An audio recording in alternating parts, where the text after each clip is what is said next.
لیکن زہرا نے جا کر جو مطالبہ فدق کیا، نہ زہرا شرمندہ ہوئی نہ ماننے والے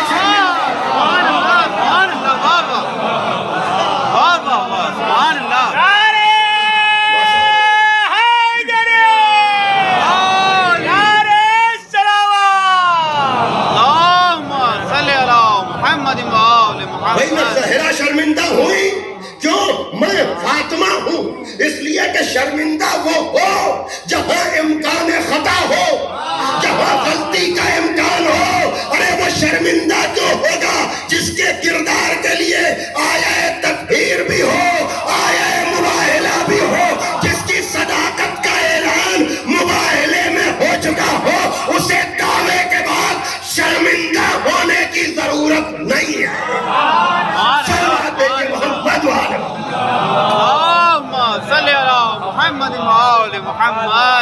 اور ماننے والوں کو بھی مطالبہ فدق کے بعد شرمندہ نہیں ہوتے۔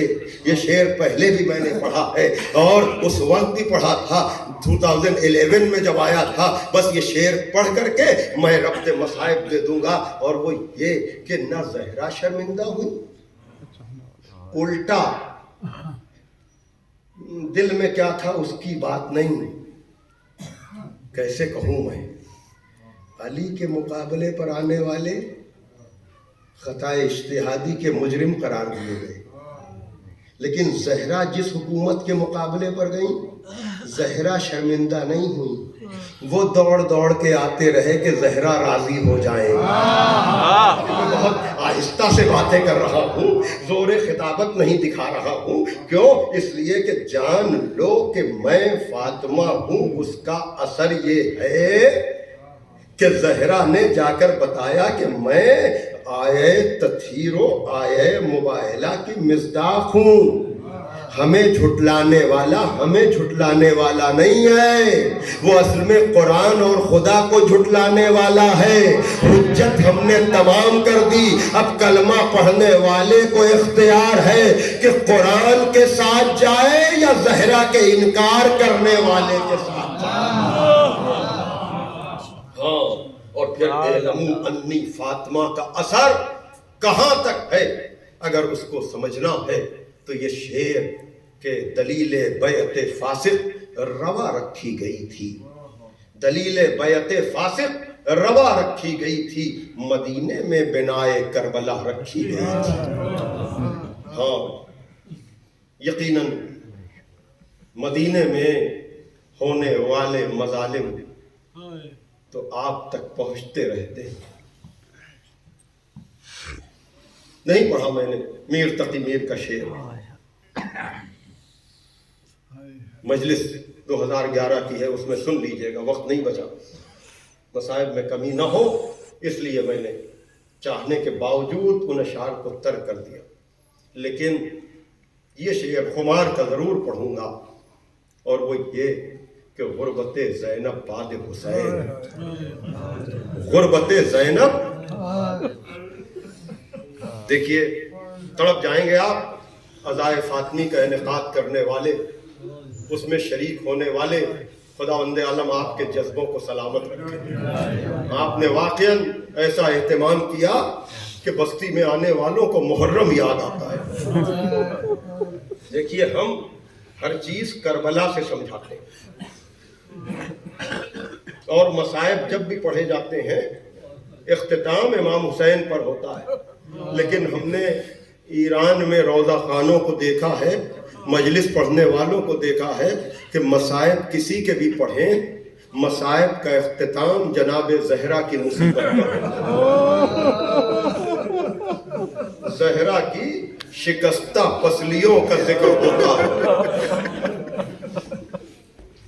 یقیناً قضائے فاطمی کی وجہ سے اب یہاں بھی یہ رخ آنے لگا ہے، لیکن سچائی یہی ہے کہ جو بھی مصائب، جو بھی ظلم کربلا میں ہوئے وہ پہلی دفعہ نہیں ہوئے تھے، وہ سارے ظلم مدینے میں ہو چکے تھے۔ جبھی خمار نے عجب شعر کہا کہ غربت زینب بعد حسین، بعد محمد جیسے علی، غربت زینب بعد حسین بعد محمد جیسے علی.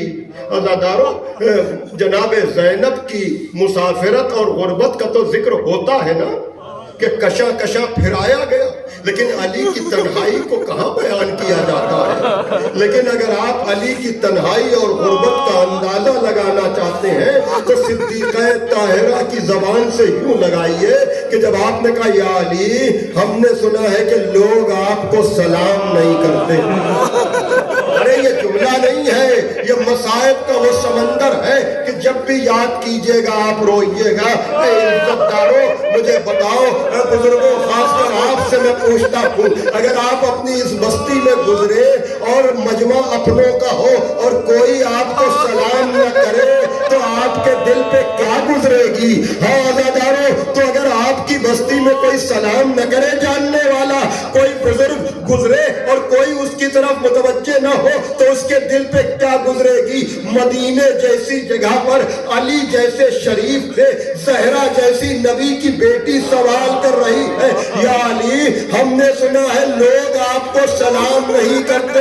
کہا بنت رسول مقام افسوس یہ نہیں ہے کہ لوگ ہمیں سلام نہیں کرتے, افسوس کا مقام یہ ہے کہ اگر میں سلام کرتا ہوں تو لوگ مجھے جواب نہیں دیتے. ارے اس سے زیادہ کیا مصائب پڑھنے کی ضرورت ہے؟ عزادارو گھٹ گھٹ کے نہ رو, گھٹ گھٹ کے نہ رو. میں سب جگہ یہ کہتا ہوا آ رہا ہوں, محرم یا محرم کے علاوہ ہونے والی ساری مجلسوں میں ہوتا یہ ہے کہ ہم آپ سب کہتے ہیں بی بی زہرا اپنے بیٹے کا پرسہ قبول کیجئے, لیکن ان مجلسوں کی ترتیب بدلی ہوئی ہے. کہنا ہے تو یہ کہنا ہے کہ مولا حسین اپنی ماں کا پرسہ قبول کیجئے, مولا حسین اپنی ماں کا پرسہ قبول کیجئے, بی بی زینب اپنی شکستہ پہلو. روئیے روئیے, آپ کے رونے پر کوئی پابندی تو نہیں ہے. ہم عزادارو سنو گے سنو گے, غربت زینب بعد حسین بعد محمد جیسے علی. ارے علی کتنے تنہا ہے, زینب کی مصیبت تو آپ سنتے ہیں نا. یہ غربت ہی تو تھی کہ زینب بی بی کے سامنے سکینہ کو تماچے لگ رہے تھے. اگر آپ اس پر تڑپ جاتے ہیں کہ امام سجاد کے سامنے سکینہ کے تماچے, تو علی کی غربت علی کے سامنے زہرا پر جلتا ہوا دروازہ. جزاکم ربکم جزاکم ربکم. ہاں عزادارو یقیناً حق ہے, حق ہے. آپ کہیں دیکھیں گے کوئی نہ کوئی لگا ہوا پرچم دیکھیں گے. میں نے مختلف جگہوں پر شاید باہر وہ پرچم لگا ہو کہ جہاں زہرا کی وصیت لکھی ہوئی ہے. کیوں؟ اس لیے کہ ایک زہرا ہی تو تھی جو علی کے لیے تسلی, علی کے لیے دلاسا.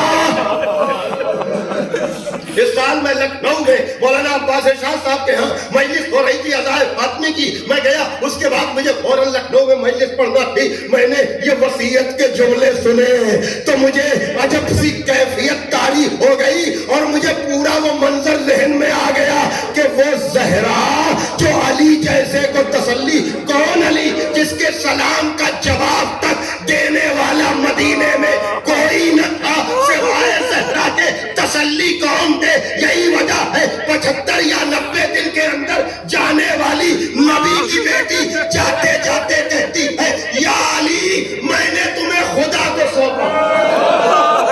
ارے اس میں اتنا درد ہے کہ یا علی اب میں جا رہا ہوں, اب خدا کے علاوہ تمہارا کوئی معین و مددگار نہیں. کاش اس غربت کو کوئی سمجھے. لیکن اگلا جملہ پتا ہے کیا ہے؟ یا علی میں نے آپ کو خدا کے سپرد کیا اور آج قیامت تک پیدا ہونے والی میری اولادوں تک میرا سلام پہنچا دیجیے. اے سادات کرام, مومنین کرام, بی بی زہرا نے قیامت تک آنے والی اولادوں کو اپنا سلام پہنچا کر بتایا ہے کہ کلمے کا حق یہ ہے کہ مجھ پر ہونے والے ظلم کو بھلا